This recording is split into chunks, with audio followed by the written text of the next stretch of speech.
Today's session for Justice Then, Justice Now is going to feature Leon Ives. I've known Leon for over 30 years, and I had the pleasure of working with him at the U.S. Customs Service. He's had a exemplary professional career, and he will talk about that and some of the things that he did, and I think you'll find it amazing. And he also served as an advisor to the military, and he's going to discuss that to the extent that he can. And more important, I think, and it's not surprising, he's written a very thick book. And you look at this, and when I first read it, I was like, oh my gosh, this is heavier than the old phone books. But the content of it is how to protect your children, yourself. And I think that is the most important. The title says it all. Vanished and Missing. Okay, and it's called Vanished, and he's updated this. So I think that's the most important thing we get out here is the word on this, because everybody has loved ones, everybody has children or grandchildren and families. And what better person to write it than someone who's been in the criminal justice system and knows that and has dedicated themselves to writing this. Leon, it's great to see you. It's been a while. You too. My hair wasn't as white last time we saw each other, but that comes with the territory. But, you know, what Well, can I mine say? wasn't as thin. What? Mine wasn't as thin. Happens to the best of us.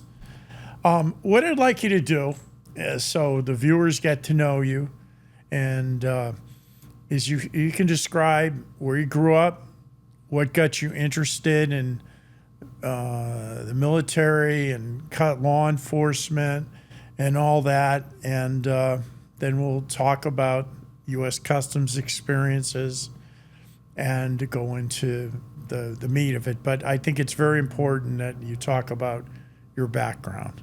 So go ahead, my friend. Okay, thank you both for having me on today. I appreciate it. Yeah, when I was 18, I decided to leave home and find a little more structure. So that was the U.S. Army. And I had wanted to be a policeman all my life, so I went into the military police. And my first assignment was the 82nd Airborne in Fort Bragg, and I'll stick with Fort Bragg. And I was there for several years, and then went to several different duty stations in Fort Benning, Georgia. I went overseas, and while I was working over in Holland, I met a gentleman in the Army Counterintelligence, and he recruited me into the counterintelligence. So I swapped from the military police to becoming a counterintelligence agent. And my first assignment was at the Pentagon. And it was a very nice time there, wearing civilian clothes and being in the military and having a lot of freedom. And I would join the Friday night keg meetings over at Fort Myers, Virginia, with all the federal agents and Army CID. And after I got talking to a few of the CID agents and the federal agents, I discovered I could triple my salary in about 3 years. So that's when I decided to become a customs agent. So back then, as you well know, the U.S. Customs Service Office of Investigations was the premier investigative agency in the world. Wasn't the FBI, it wasn't DEA, it wasn't any of the others, it was us. And my first assignment was the SAC DC office, where I started working international drug trafficking, and then I got involved in financial investigations, and I kind of felt that was going to be my niche. So I came down to Miami, Florida for one of our TDYs, fell in love with it, put in for a transfer, and then I was assigned to the SAC Miami. And you remember the old Florida Joint Task Group. So we were comprised of half DEA agents and half U.S. Customs agents from OI. So I worked in the airport group for several years, and then I transferred over to the conspiracy group. and eventually went over to the main SAC office where I started working financial investigations. And I'm sure you remember Operation Greenback. So our job was to find out all the Smurfs that were laundering the billions of drug dollars around the Miami area on a constant basis. So I worked in the undercover group for several years. Uh, and then I just continued in the SAC Miami. And somebody convinced me to take a GS-14 role as a resident agent in charge. So I went up to northern Maine, and that was a tough 3 years being a supervisor. I never realized how much I missed being a street agent. But fortunately, I made it through and I retired. And then I decided to go work as a law enforcement professional with the U.S. Army over in Iraq and Afghanistan. So I did about 4 tours with them. And our job was to do criminal investigations of attacks upon our soldiers, whereas normally the soldiers would get hit and everybody would roll out and it was kind of forgot about. So our job was to do an investigation of the attack, be it a VBIB or any other type of attack, and work with the commander, advising them of how to catch the groups that were operating in their AO. So I did that for several years. And then I realized I was getting older. So I started teaching overseas for the State Department in their anti-terrorist program and did that for several years. And it was during all that time I decided to write this book. I learned a lot living in Iraq and Afghanistan about children that were kidnapped for reasons I don't even want to discuss. And it was pretty horrible. And I think when I came home, I realized we had the same situation right here in our country. I guess it's just one of those things you don't really see or think about. So I decided to write that book. So it addresses missing persons, primarily children. And it can be a situation where the child is simply disappeared. It could be a runaway. It could be a kidnapping. But the bottom line is we have millions of kids that go missing every year. And I learned that when you try to get the police involved, that can be somewhat difficult. So I wanted to give parents a way to recognize when their children are missing and what they can do to find that child far faster than law enforcement can do it. So that book would do that. It also gets into kidnapping, it gets into pedophilia, it gets into everything you can imagine that women and children are the victims of, to include very violent behavior, sexual behavior. I discuss rape, date rape.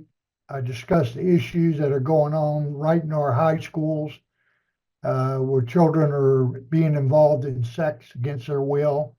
Then when they go off to college, as we can probably remember a little bit, there's a lot of issues with women being taken advantage of. And over time, that's starting to include boys and men. They're the victims almost as much as women, but not to that level.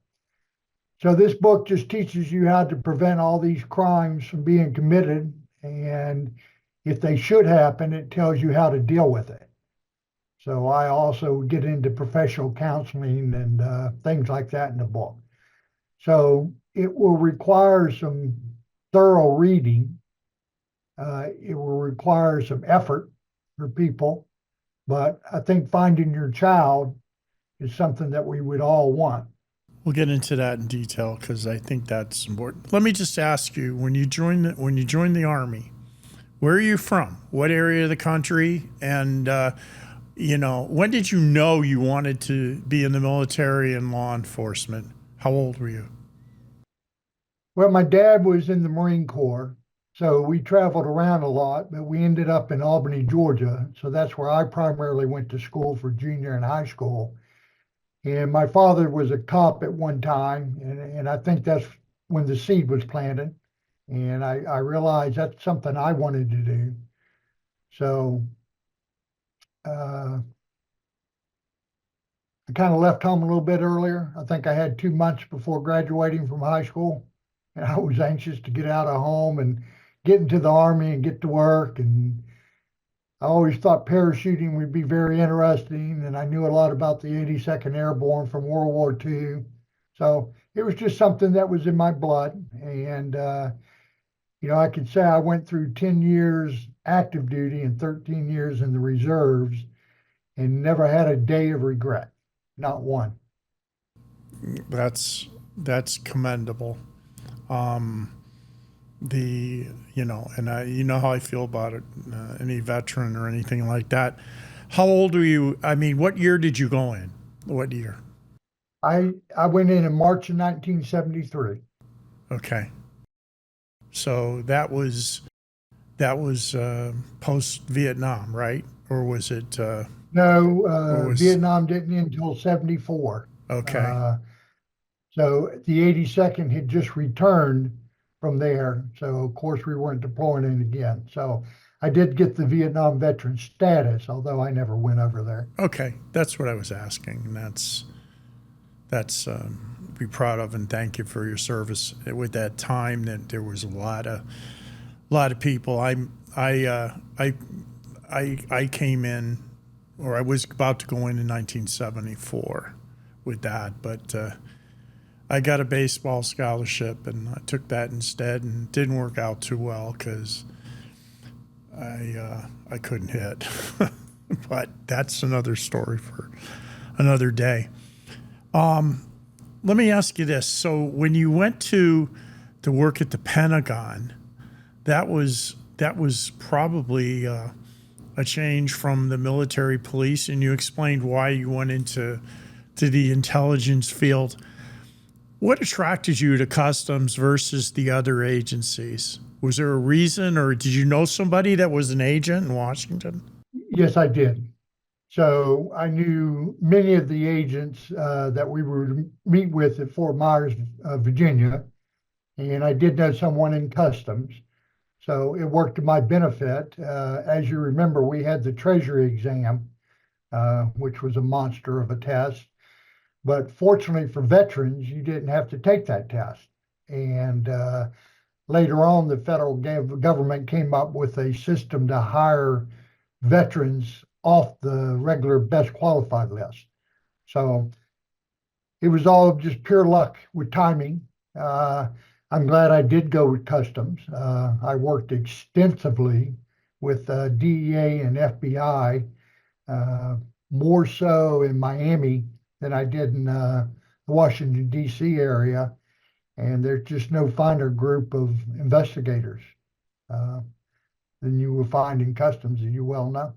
Um, yeah, I came in I transferred to the Marshal from the Marshal Service in D.C. to Miami, and I often joke that my ex-wife was hired, and I was sitting outside for my interview, and they just said, "You're like baseball. You're a player to be named later, so you're going to be in."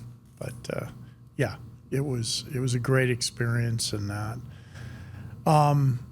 So when you came here, you were here on a TDY originally, and then you went over to the Vice Presidential Florida Joint Task Group, which I was part of too. Most of the people don't realize that it started out with Operation Florida. Two of the ATF agents were killed in the early 80s with that. And it was a really, really, really good group to work in. There was a lot of camaraderie, and I came in the 90s for that. Can you describe your experience in the task force, what it was like, and the amount of controlled deliveries that occurred? And I mean, it was like triage, deciding what cases you're going to work. Yeah, I started off in an airport group. So our job was to respond to the Miami International Airport when the customs inspectors made a seizure. And after going through one of those, you said it was like a triage, and it was. We had to process the evidence, all the witnesses, put everything together, get it ready for a trial. But I had heard someone talk about a controlled delivery, and I started looking into that, and I found out that talking a person sitting in handcuffs with 20 keys of coke on his lap, it was pretty easy to convince him to cooperate instead of going to jail for 20 years. Or longer. Uh, yeah, or longer, or much longer. So I started doing controlled deliveries and got pretty good at them. I could say 50% of the airport seizures I responded to turned into a controlled delivery. Uh, the best one I had and enjoyed immensely was three people that had smuggled in coke, and they admitted it to doing it on numerous occasions. I can't remember the exact amount we were up to, 40, 50, 60 pounds. But they were smuggling cocaine in for the Hells Angels in Montreal, Canada.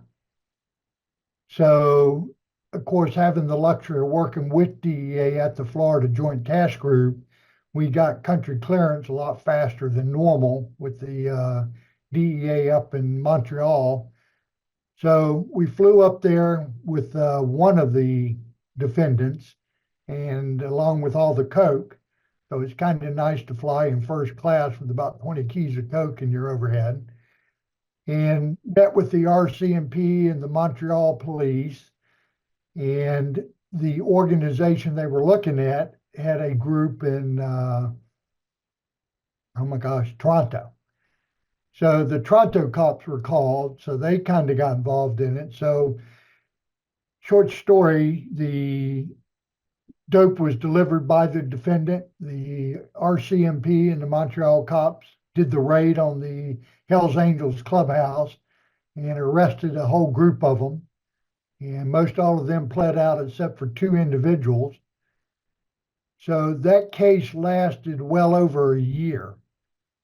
So the defendant was locked up in Pennsylvania. So every time I would go up to Montreal for a trial or anything, I would have to stop in Pennsylvania and pull him out of prison and go up there.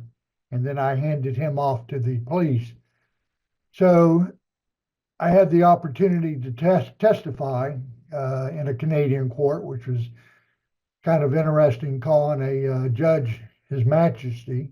But the case was very, very successful. Not only did they end up indicting probably a dozen or two, I'd say almost 24 people, but they also ended up getting some of the Montreal police who had been working with the Hells Angels. Wow.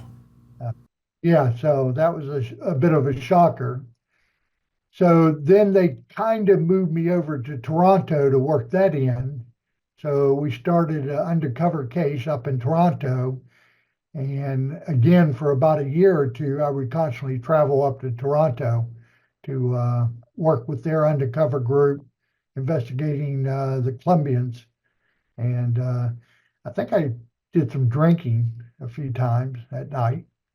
Really, with the RCMP? Yeah. I'm shocked. Can you imagine? Hmm. So it was a great 2 years. I meant working with Montreal and working with the Canadians in Toronto. It was just a fabulous case, highly successful. It was a classic example of what customs agents could do, because we weren't too satisfied with just taking the seizure at the airport and writing down that stat. We wanted to take it further, and that's what we usually did. That's amazing, and it's just, as we found, things start small but they mushroom out, and they develop into bigger conspiracy cases, and that. So you were there, and then where did you go? Where did you go? What group after that did you go to? That's when I went to the SAC Miami to work with Greenback, the money laundering group. Okay, and Yeah. that was Dave Warren's group, right? At the time? Yes, it was Dave Warren. There were two groups. Yep. Okay. And why don't you explain to the viewers what Greenback did? Because You know, the origins go way back, even before the money laundering statutes in '86. It goes back to IRS and Treasury agents working together, separate from the U.S. Attorney's Office, which was located downtown. And explain what that was and what your role was in as an agent in Greenback. Okay, well, we were actually co-located with the U.S. Attorney's Office, and IRS had a group working right around the corner from us. But based on the Bank Secrecy Act, we have all these currency reporting laws. And I'm sure people are hearing a little bit about them today with the suspicious activities report. But anytime you make a cash deposit or withdrawal of over $10,000, the banks had to fill out a form. So the drug cartels were stuck with people that had duffel bags full of drug money. And I mean literally millions of dollars of drug money. And they would have to try to get it into the bank. So we had undercover accounts where we could deposit that money and send it down to the bad guys in Colombia. So they thought we were professional money launderers. And we were of a sort. But they would turn the money over to us, and we would in turn watch the person that was handling the money, and he would typically lead us to the person who was the owner of that money. So there again, as opposed to just making seizures of currency for millions and millions of dollars, what some people refer to as a rip and run, we wanted to start building cases against the Colombians in South America. So we found a way to deal with the money handlers and get them to cooperate with us on the same premises I was telling you about the drug couriers. Rather than to go to jail again for 20, 40 years, they were willing to take the risk. So we would build up cases. Some of them were successful. Without saying too much, as you know, we had certain undercover agents in the SAC Miami who met with probably some of the biggest drug cartel members that have ever existed in South Florida. And you got to give kudos to those people. We had situations where the bad guys would call us up and want us to meet them in the Bahamas or Aruba or anywhere else. That's where customs shined. When they asked to meet with us in an undercover role, we could get country clearance in a matter of hours, whereas, as you recall, DEA and FBI would need 2 or 3 days to do that. We never had that issue. And it kind of upset some of the other agents because we wouldn't postpone them, because that's why the bad guys wanted to meet us in such short notice, is they knew federal agents couldn't do that. So we had a very high reputation for traveling all over the world in undercover roles, meeting with these people, and we were just very quick about it. I remember one case. I had a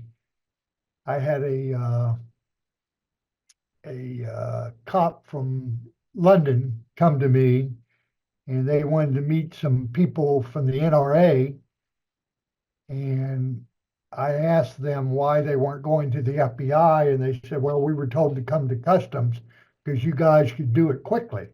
And I said, how quickly? And he says, we need to meet them tomorrow. And I says, so what do you need from us? And he says, well, we need $1 million flash roll. So, of course, I went down to Bill Rosenblatt, told him what was going on, and we called the feds, and we went first thing in the morning, picked up $1 million in a briefcase and gave it to the cops from London, Scotland Yard. And they went and met with the IRA guy and showed him the money that they had it, and everything worked out. I don't know of any other agency that could get their hands on that kind of money to do a flash roll in 24 hours. Maybe you met them, I didn't.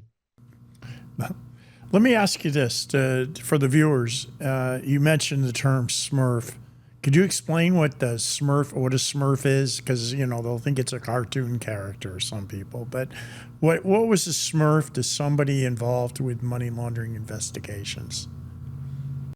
So the person in Miami who was the financier, he was the man who collected the drug money from wherever it was being sold. It could be right there in Miami. A lot of times it was up in New York and other states. All that money would eventually come back to the financier in Miami. And his job was to get that money back to the Colombians in South America. So you've heard of bulk or bulk money smuggling. So sometimes they would just pack it in containers of $1 billion and ship it to Colombia, but those were prone to be intercepted. So they prefer to use bank accounts, but it was kind of impossible to open hundreds of bank accounts. So they would hire a Smurf. So that would typically be of any age. It could be from 18 to 80, a man or a woman. And they would give them a percentage of the drug proceeds. And those people would have to go open up multiple bank accounts all over the city. And if they deposited over $10,000, then the currency report would be made. So they would structure that money. So they would go to the 10 bank accounts they own and make $9,000 deposits. And they would have to do that all day. And eventually the money was so huge that that even became a problem to move. So that's where Operation Greenback came in. We were able to move that money to the Colombians, and it not only helped us identify the financiers in Miami, but it helped the Colombians identify the people in their area. Pablo Escobar, Rodriguez brothers, all of them. So we had vetted Colombians that worked with us, that worked with our agents at the embassies in Colombia, and it was a very good operation. I guess it lasted 10, 15 years. But for us, the Smurfs were the key to everything because that was just like the drug courier. Uh, Even though they were just operating with money, it was drug money, so they faced the same penalties as any drug dealer did. So rather than to go to jail, they would work with us. And oftentimes we would stage a takedown where we would take that Smurf down and seize the money from them. And then just the Smurf would just have to report back to his financier what happened. And it was fine. They didn't get punished for it if the cops made a seizure. But I do remember once down by our office, we were following a money courier, a Smurf, and we followed him back to an apartment near what was the famous golf course in Miami, Doral? Darrell. Yeah. Yeah, Doral Country Club. And when we knocked on his door, he consented to let us come in and search the house. And we walked upstairs, and every bedroom was full of cardboard boxes. And by the time we finished counting, it was over $25 million in that one house. And that was the responsibility of just that one person to try to get rid of that money. So those were the Smurfs, and they were the ones that helped us make our cases. Did you and in this undercover operation, what kind of fees did you charge the Colombians to do this? How was that worked out?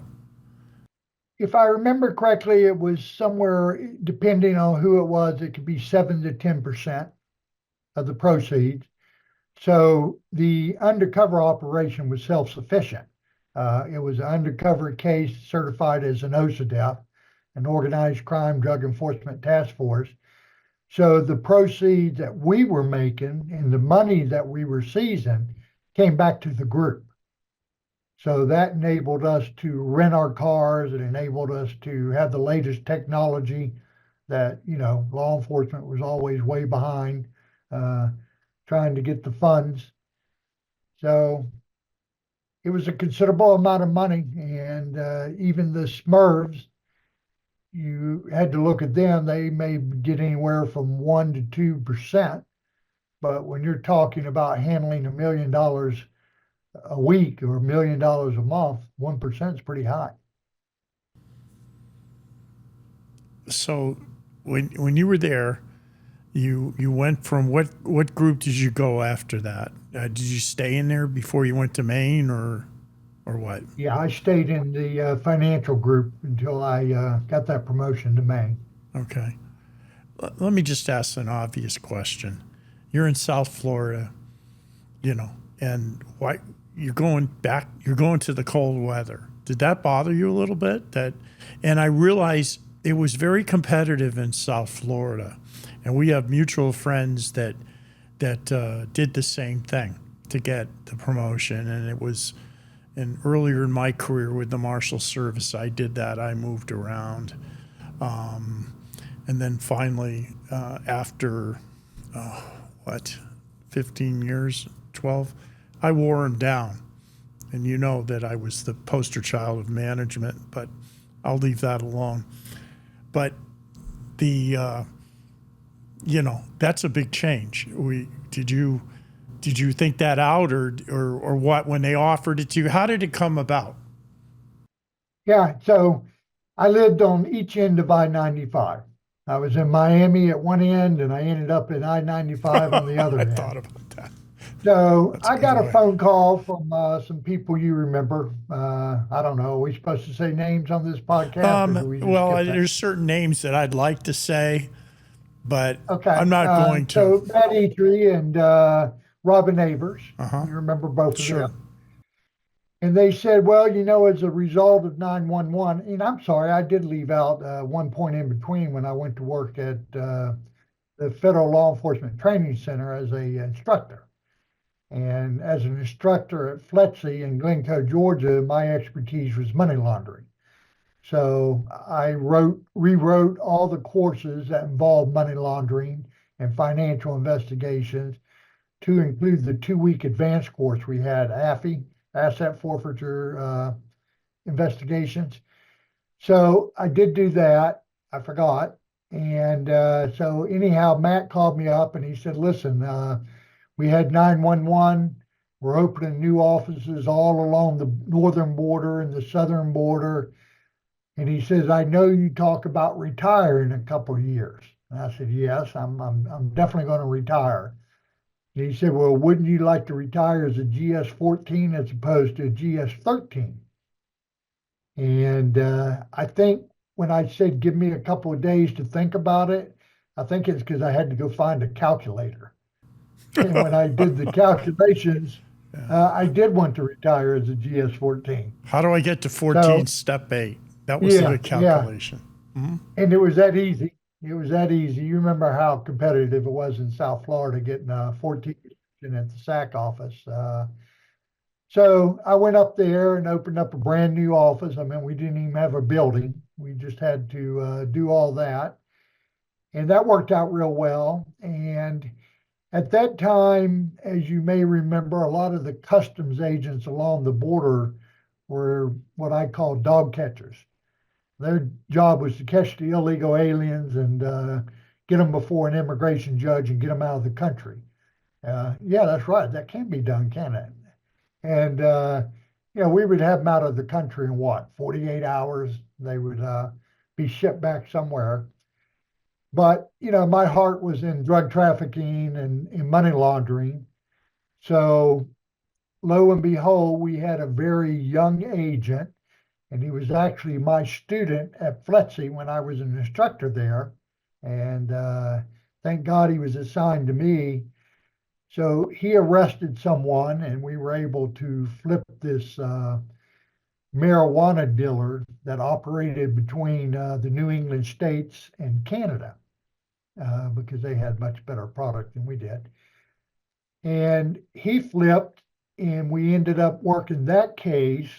And by the end of 2 years, we brought in something like 20, 30 defendants. Uh, so, needless to say, Matt and Robin were very happy about that.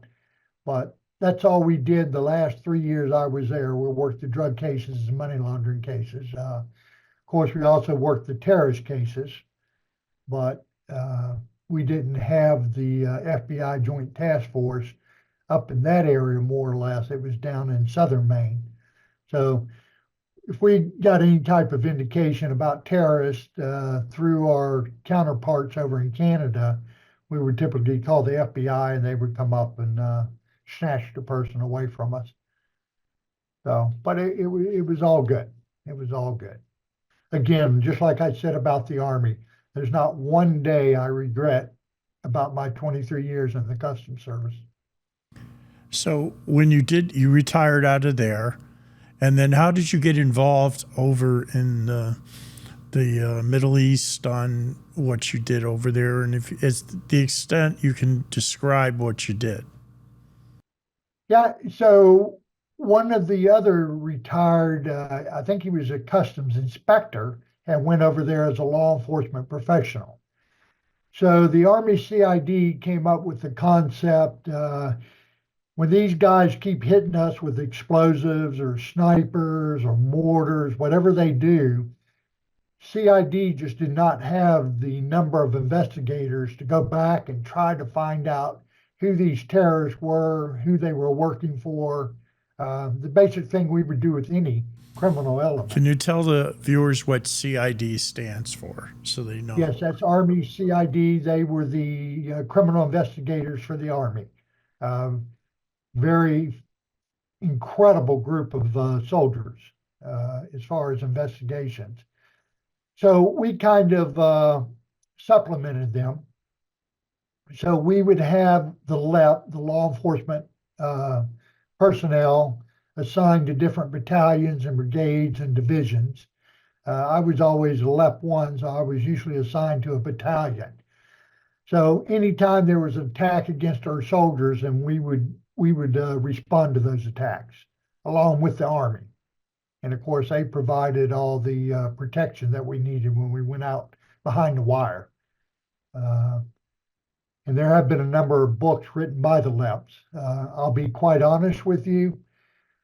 When I looked into the income part of being a LEP for the Department of Defense and Department of the Army and the Marines, it was incredible.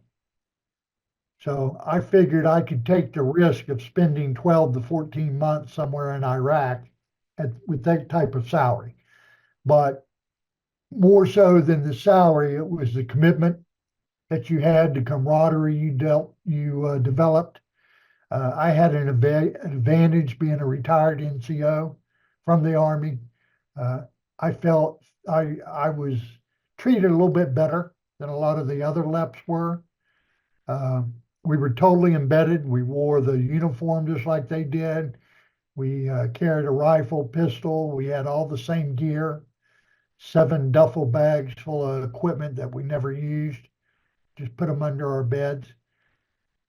So I did the contracting, like I said, about 4 tours, and I really loved every minute of it. It was hard. It was a hard way of life, but it was very fulfilling, and we had fantastic results. How old were you when you went over there? I was probably in my early 50s. Mm-hmm. So I was probably in my late 50s by the time I decided I couldn't do it anymore. That's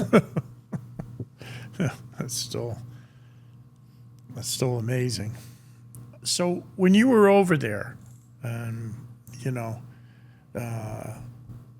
what you mentioned that you came up with the idea for the book, and I want to explore that with everybody because it's really good, and this is something that I think families should have. I mean, I don't want to get religious because I don't have politics and religion on the show, but I think that this, you could be placed nearby with the Bible in your house. So if something bad happens, or to prevent it, like with children or with spouses or other elderly family members, can you come up with the concept and just give us what you covered in the book? Not the entire book, because I know you want people to buy this book, but just to give an idea of what areas you explored in it, Leon. Well, I went on the principle that I learned in the Army at a very early age is planning. Uh, People are reactive. And when you're reactive to everything that happens in your life, the odds are you're going to react in the wrong way initially. And heaven help us, when a child goes missing, you don't have 24, 48 hours to figure out what you did wrong. So planning is key in that book. I mean, I could tell you everything in that book and you would still need the book because the book's got all the tools that I developed for the parents to put together. And it doesn't have to be a parent. It can be a man or a woman who's going off to college and they don't want to be that missing person. So the book has unique tools I developed to help the police find a missing loved one. So I talk about knowledge. So when I talk about all the different criminals that are out there and what they do and how they do it, I don't try to scare the reader, but I just want to make them aware, because if I can make them aware of what is happening, they'll start watching TV, they'll start reading newspapers, and they'll start putting two and two together. I do have some unique stories in there. One was a kidnapper that lived up in Cleveland, Ohio, I believe it was. And over a period of years, he had kidnapped 4 young women and had held him in his basement, for 2, 3 years. 2 of them, I believe, got pregnant.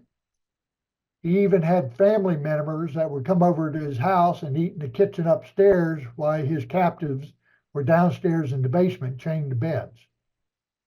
So I tell these kind of stories just to make the person aware that there is no limit for these psychopaths. There's absolutely no limit.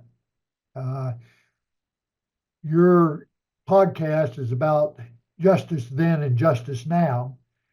So one of the hardest things I had to write about in that book, and it really, really pained me, was when you called the police and you were dependent upon them, the results were not always as you expected.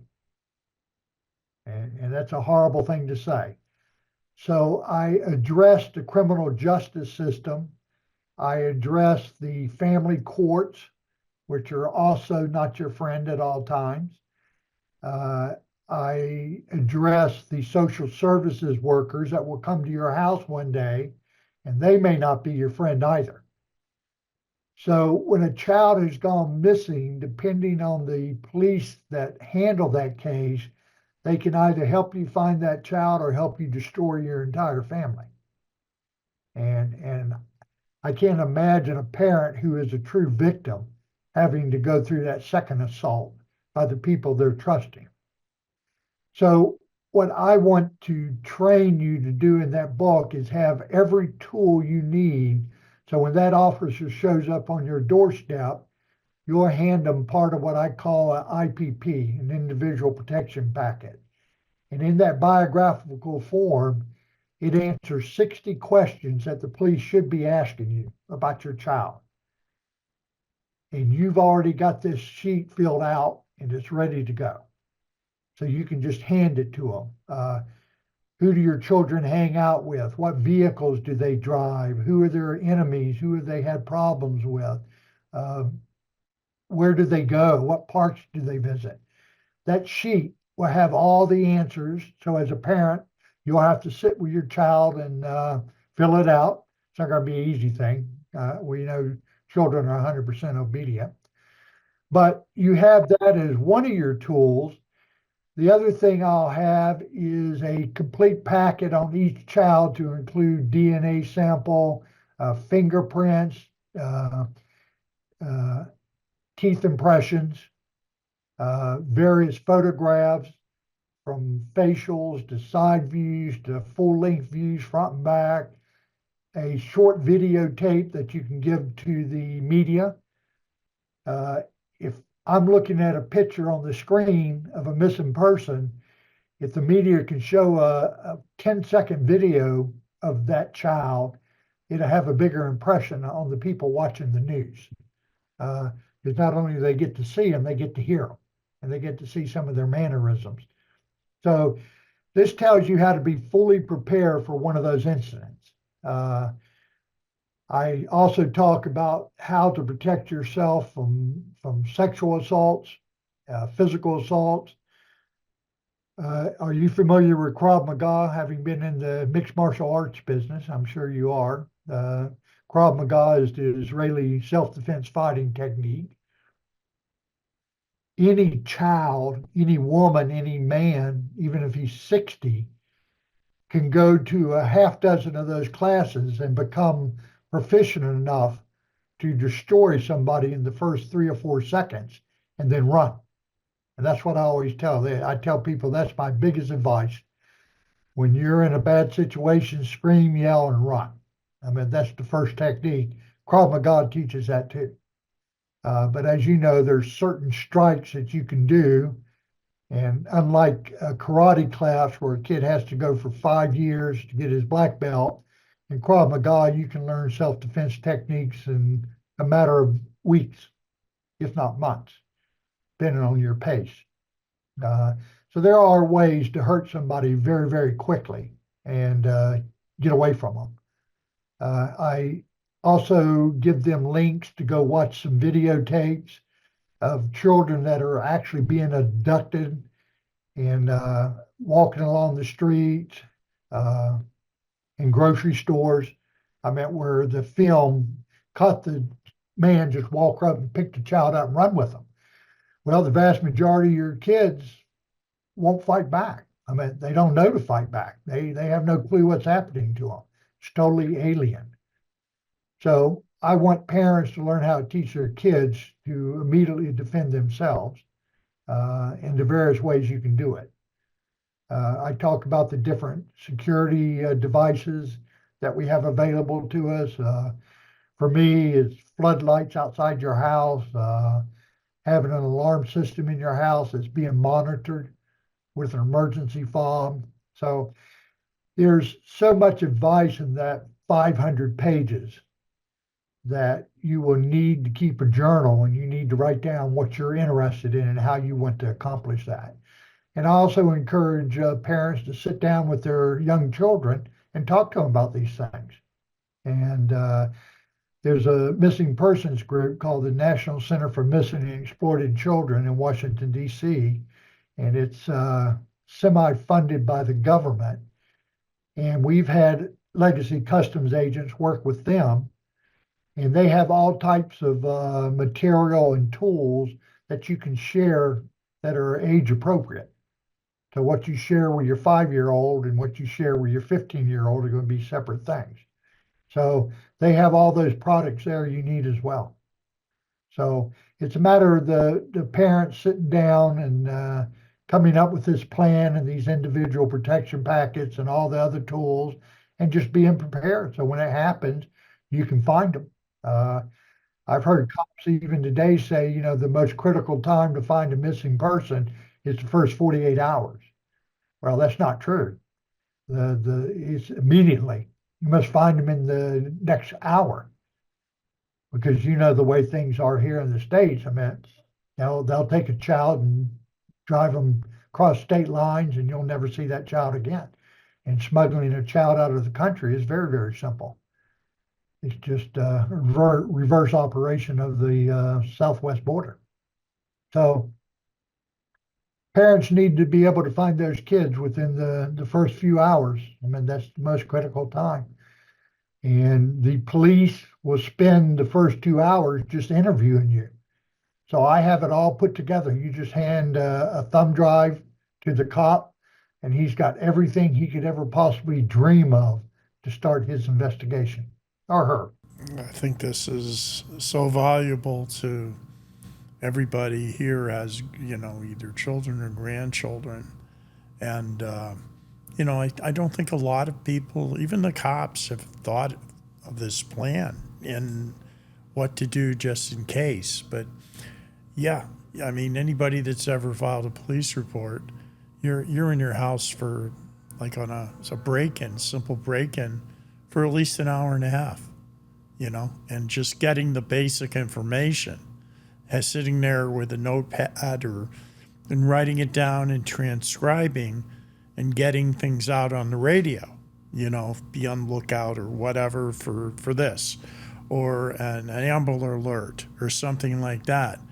You can get this out immediately with your philosophy and your practice on what to do with this, Leon. But I think it's great. And how do they get? Go ahead. I'm sorry. No, you're good. I'm sorry. Yeah, and that's one of the things I would address individually. I would talk about physical security. I would talk about the concept of personal security, cyber security. Uh, Children love to play with people on these electronic devices, and they have no idea who's sitting on the other end. I teach people as being a private investigator for several years on my own. Once I retired, I teach people how to become their own private investigator. They don't need me. It's not hard to find out who is in your orbit and find certain out information about them. I talk about blind dating, dating apps, but you brought up the breaking in your house, so I do address, the home invasions. And someone breaks into the house and you're in there, that's one situation. Hopefully, people can be prepared to deal with that. If not, I teach them how. But what do you do when it's a home invasion that has multiple violent people breaking into your home? I mean, and coming in from different doors. So I cover all of that as well. There's one section when I talk about firearms. So the first thing I write in that chapter, I says, if you are opposed to firearms, just skip this chapter. Don't even read it. Because of course you got to keep certain people at bay. But there's a lot in there that I don't know if you read that part about the firearm, but it teaches you about firearm safety. It teaches you how to use a firearm, how to become proficient with the firearm, how to protect the kids from that firearm. So I don't think there's anything in that book I didn't cover. No, and just on a separate topic with firearms, they recently changed the qualifications from our old agency from quarterly, with pretty strict. I mean, it was very good, to once a year now. It's it's what I call saving bullets and getting cops killed. That's what it is. Okay, it's saving some bean counter at headquarters, figuring out, oh, we can save money, but we're gonna get agents killed. Because the more you go to the range, the better it is. Whether protecting your family or afterwards, I won't get into the Second Amendment, which is pretty clear, but the fact is, you want to protect your family as long as you have, as you pointed out, the safety of the firearm, that it stays in your hands as the adult in that house. Okay. I'm done with my sermon, so I'll go back to you. But it is very, very important. I think of it like this, and I talk about this in the book. Imagine if you played golf or you played tennis, and that's your sport of choice. Well, are you going to go out and play golf and tennis once a year and expect to be proficient? Or are you going to go out there and really, really train the first year that you're learning that sport? So firearms are no different. I teach people how to shoot without using their iron sights or using any sights. So it's very easy to shoot somebody within 10, 20 feet, and you don't even have to aim the gun. So that's something people need to learn. Yeah. And you hold the gun straight ahead. You don't do the gangster sideways. I always see that in the movies, and they get the bad guy like that, which really doesn't happen. What are you looking for in the future? As far as what you're personally going to do. And I know you love this job. You stayed with it a long time. And you still do. And I'm the same way, with this. There's people we know that went off the job and never heard from again for two reasons. One, they were incompetent, and two, they were just assholes. They shall, as I write in my book, or Pete Throne's book, the butt snorkelers, which is a term for South Florida, and I love that term when I came down. I think I helped invent it with a few other guys, but what do you see in law enforcement and that in the future? Uh, you know, I told you I was revising the book, and you paid me a nice compliment. You said, I don't know how you can make it any better, but I'm going to try to make it better. I'm going to try to update some of the modern technology that parents have access to now that didn't even exist when I wrote that book. So that's the second revision. This will be the third revision. After that, I'll quit with the book. A huge mistake I made, and I did not market the book like I should have. And there's plenty of marketing plans out there that you can just Google and pull up, and it tells you exactly what to do. I never did that. I just let the book run by word of mouth. And it does good. If you go to Amazon, you can just Google my name, Leon Ives. You don't have to Google that extremely long title. And it'll take you right to the book. And it's got about 20 reviews that are all 5 stars. It's got people who wrote reviews for it inside the book. So anybody who goes in and just opens the book up and looks at it is going to know that's what they need. That's what they're going to want in their house, like you said. And I recommend getting the hard copy, not the Kindle copy, because the hard copy, I give you spaces to write down notes that you need to know that's unique to your children and yourself. And keep that book somewhere in the house where there's easy access to it. So I will market the book this time, but pretty much that's it. I love to travel. I spent a month in Italy, and then I went and spent 3 weeks in Greece, and I'm getting ready to go to Ireland, and I'll probably stop in Scotland and Wales and UK. I'm going to Liverpool to find out if the Beatles are still there or not. So I want to spend a lot more time traveling the world. I've been to 43 countries in my life, and it's just amazing. And I think the most beautiful thing I found about being in all these countries was when they say everybody hates America, it's just the opposite. They love you everywhere I go. Sometimes I'll reach out and hold my hand, and after about 10 minutes, I'll have to kind of pull it away from them. People love Americans. They respect Americans.